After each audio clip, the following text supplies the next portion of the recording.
Hey team, my name is Eduardo Rivera, and today we're going to be chatting a little bit about Zoom. It's a video conferencing tool, and we've had a lot of educators ask about video conferencing via Google Meet or Zoom. Today we're going to focus on Zoom and how to set that up and running, so let's go ahead and just jump right into it. So the first thing you're going to want to do here is get to zoom.us. You're going to type that into the URL bar up here on the top, and it should take you to a website that looks just like this. If you've already created an account, you can sign in, but for those of us that haven't created an account, we're going to hit sign up. It's free. On the bottom here, you'll notice that there's a sign in with Google link. That's the one we're going to use so that we can have access to Zoom. In the email, you're going to type in your email for @psusd.us, and then of course, you're going to type in your password once you're prompted. All right, so once you're signed in and you're ready to go, you'll be sent to a page that looks something similar to this.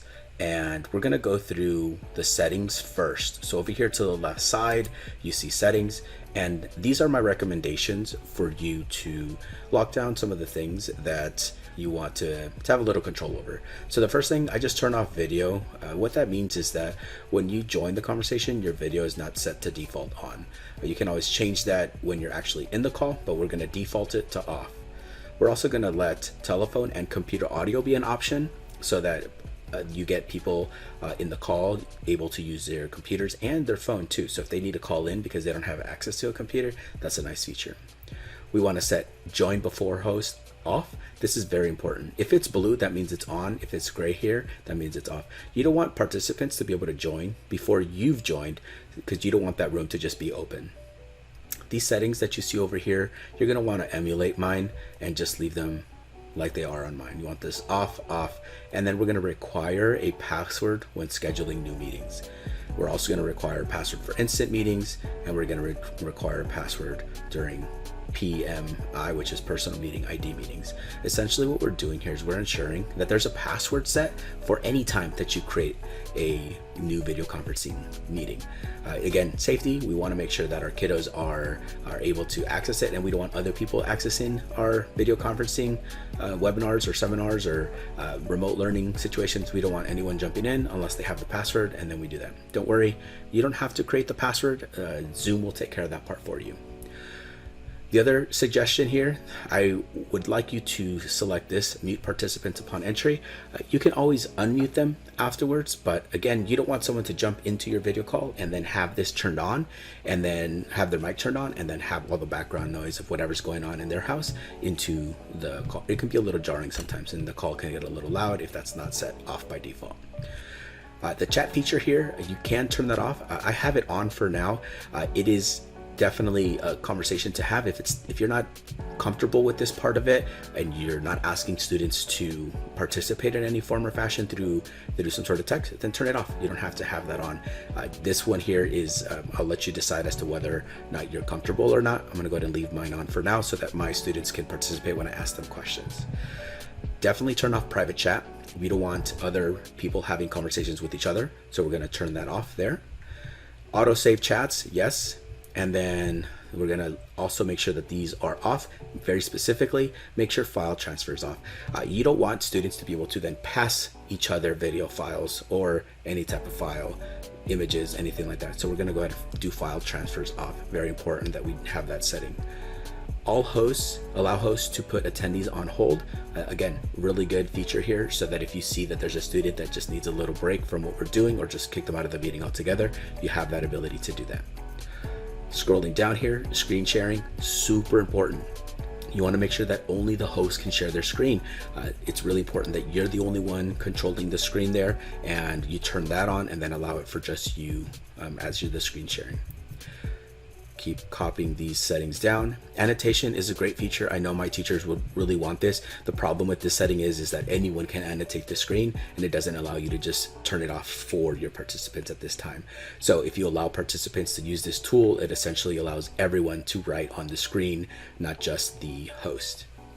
Again, we're turning all of these off for now. There are other settings in here. We're not going to get into them. I'm giving you the breakdown of what I think for now we should leave. Now, I know that another really good feature is the virtual background.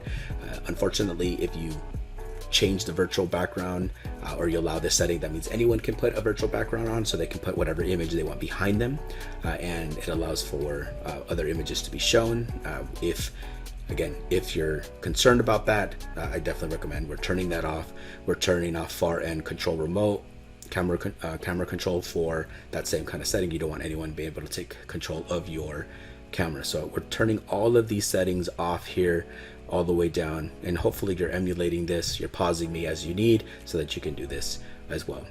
Waiting room, you're gonna turn that on, and once you turn that on, it allows you to have attendees sit in the room and then you approve them. Now this may feel a little cumbersome initially, but it allows for you to control who jumps into the call at all times. So if someone is waiting in that waiting room, you can see who it is and then approve them or not approve them. All right, and so that pretty much does it for all of the settings that I'd like to talk about. Again, I'll have a doc underneath this video so that you can have all the settings in one spot and you don't have to keep going back to the video. You can just have a text version of it. So let's go to schedule a meeting now. So if you're following along with me, you're on this page and you're thinking, how do I get back? Well, you could go to schedule a meeting here, but what I'd like you to do is just scroll back up. If you scroll back up, you'll see that you have your toolbar to the left that you can access, where it says profile, meetings, webinars, recordings. We're going to go ahead and talk about meetings. So go ahead and click on that, and it'll take you to a spot to schedule your meeting, your previous meeting, personal meetings, and meeting templates. So I'm gonna go ahead and schedule a meeting during upcoming meetings. So I click schedule a meeting, schedule a new meeting, and it gives me this template to schedule. So I'm gonna go ahead and hit topic X, so whatever that topic is, and I'm gonna skip the description part of it and go straight to the time and date. You can schedule the date as wherever you like in the future, and then the time frame for wherever you'd like to have the time. You can set the duration. The duration doesn't mean that you have to have it for an hour and X amount of minutes. That just means when you send the calendar invite, it just gives it a breakdown for how long the meeting should be. I don't recommend make it a recurring meeting because you don't want this happening over and over again. You essentially want to schedule them as needed. And then you want to schedule your meeting ID automatically. You don't want to use your personal meeting ID. We're gonna require a meeting password. Like I said, you don't have to create that yourself. What's nice is that it does it for you and that becomes your password. This is already off by default. We like that. Audio default, great. Meeting options, very important that you make sure that you have this checked off. Mute participants upon entry, enable waiting room. And we're gonna leave this setting off there. And then we're gonna hit save. Now, once you hit save, it essentially creates a meeting for that time frame. And now you have a schedule that you can, a scheduled meeting that you can share with your students. Over here to the right where it says copy the invitation. What's nice is when you click on that, it gives you all the information that you would need for that particular meeting. And it even gives you a simple way to copy it. You select the copy meeting invitation link, and then it just copied everything to clipboard. So now that you have your information here and you've copied it over, you're gonna paste that into Google Classroom and send it out and all that good stuff. But how do you actually start the meeting, right? So if you're in your meetings, if you're still on that same page, you can just start the meeting. Even though you have a time frame at a different time, you can always start that meeting based off just from this page. So even though you have it set for a different time, you can start the meeting whenever you see fit. So don't feel like you have to be at exactly that same time. If I said 2:30 p.m., then I need to start that meeting at exactly 2:30 p.m. You get to decide when the meeting starts. The calendar invite is just a nice touch. So I'm gonna go ahead and start this meeting here so you can see what it looks like. I click start meeting in the top right there. It'll prompt me to open Zoom. I go ahead and do that now. This may take longer depending on whether or not you've started a meeting before, and it's going to prompt you for a couple different things. Join with computer audio. Generally you want to do that, and once you do that, you see that my camera is not on. My microphone shows that it's on over here on the bottom left, but no camera. So I'm going to go ahead and shift over to turn on my camera here in a second now. Once I hit start video here, my camera should boot on, and there I am. So now that we're actually in the meeting now, this is what it's going to look like. You're going to see the camera on here to stop video and the mute. Those are very important. At any time you can mute yourself and then also stop your video if you need to. If you click on the triangles right next to it, it gives you a different set of settings. If for some reason your microphone isn't set up properly, this is where you're going to want to make sure that you're selecting the correct microphone. I have a few different microphones set up here, so that's why mine has that. Your video camera, same kind of thing if you have multiple video cameras. The invite link and all that is here, so you can go back to those if you need to. So if you, for some reason, need to resend it to someone, you can have that right here, not having to go back to Zoom on the website side. You can just do it from here as well. Manage participants. This is where you would see if anyone's trying to join. So right now, currently, it's just me. I'm the host. I can mute myself and I can rename myself if you don't want your first name showing up there, but you have a little bit of granularity there. Now, if someone was going to join my call, which I will force myself to join a call over here, you'll see that I'm going to get someone in the waiting room. When someone's in the waiting room, you'll see that it pops up here and it shows that one person is waiting. Now, if that person doesn't sound or look familiar, probably doesn't look familiar, the name doesn't look familiar, then that's when you would remove them and you wouldn't allow them into the room. But you can also admit them in the room and then they'll pop right here to the bottom. Now, because we set our default settings to turn off the microphone and turn off the camera there, that's why that is the way it is. Now, you can try and unmute them. I'm gonna go ahead and do that now. Now, it doesn't do anything right off the bat. It prompts the user to turn on their mic if they want to. So I can do that now if I want to. Okay, but I want to mute it back. Now, I'm gonna go ahead and show you what happens if I say to start video. So now after the little unmute there, there's 3 little dots. I'm gonna say ask to start video. So I click that, they get prompted. So I'm pointing to this direction because that's where I have my computer here. I'm gonna start my video and you'll see that there is another video of me. Okay, now we are in this conversation. There's 2 of me because I have another computer that is the person that's doing this live component with me. And they have their camera on, but at any point, if I want them to turn off their camera, I stop their video and it shuts them down. Now, a couple of the other settings per person, you can make them the host. Definitely don't do that. You don't want to give them all of the access control stuff that you have. You don't want to make them the host. You can remove them. Now, remember in our settings, we said if we remove them, they can't join. So keep that in mind if you remove them. You can put them in the waiting room if you need to give them kind of like a pause. And then you can hide non-video participants, which means that because they don't have a video, they won't be seen, but they can still watch and listen to what you're having to say. So that participants tab, that's really an important piece, being able to turn that on and off so you can see all of the students that are going to be in here. At any point, you can mute and unmute everyone. That's where those 2 very important settings are set there. And then over here to the right, the more tab gives you a little bit more control. Mute participants on entry. Yep. Allow participants to unmute themselves. Yep, you can obviously remove that if you need to. Allow them to rename themselves. If you feel like they have maybe their parents' name on there accidentally or something, they can change that if you need to. Or you don't want them to change it to anything inappropriate, then you can just leave it and uncheck it and they can't do that anything at all. Leave that unchecked. You don't need the chime every time someone comes in. It just plays the sound when someone enters the room. Put participants in the waiting room on entry. Yes, we did that. And then finally, really important here is the lock meeting section.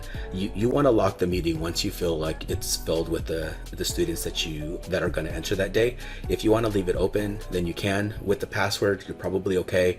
But if you feel a little bit paranoid, then you can turn that off and you don't have to worry about it because it'll lock the meeting and no one can enter the room at that point.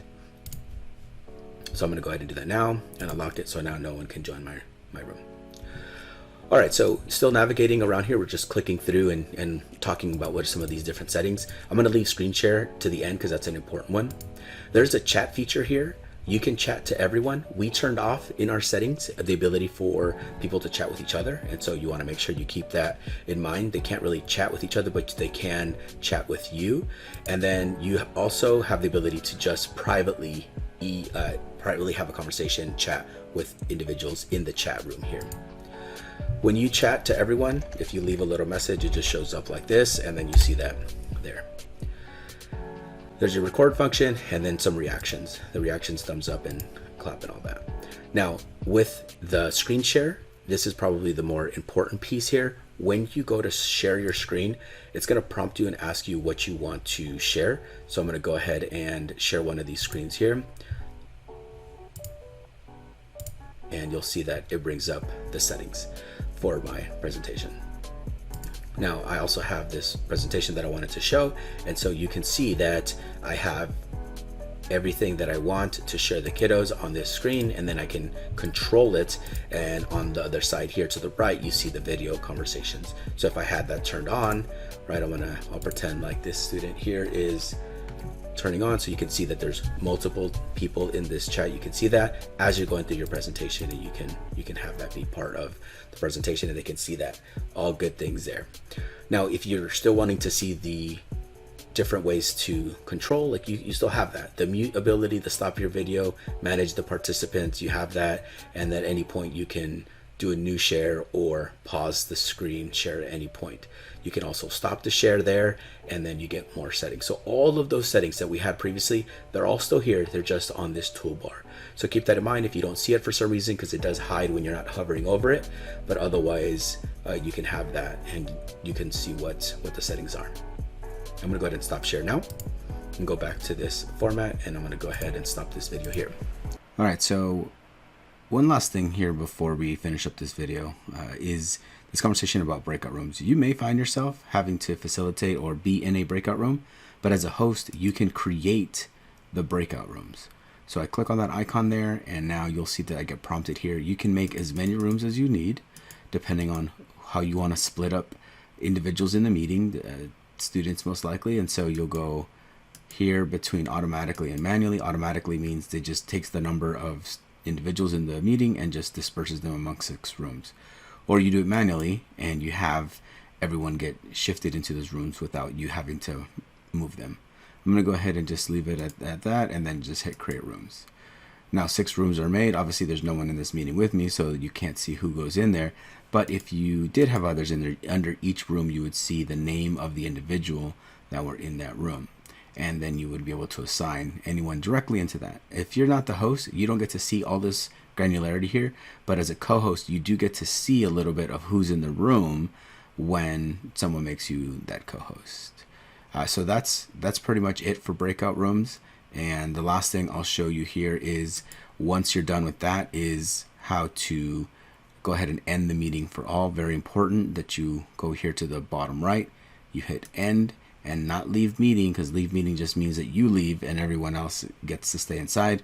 We want to hit end meeting for all. And again, this is if you're the host of the meeting, and then you hit that and it shuts it for everyone. And I hope that was informative. Hope you've learned a lot. Have a good day.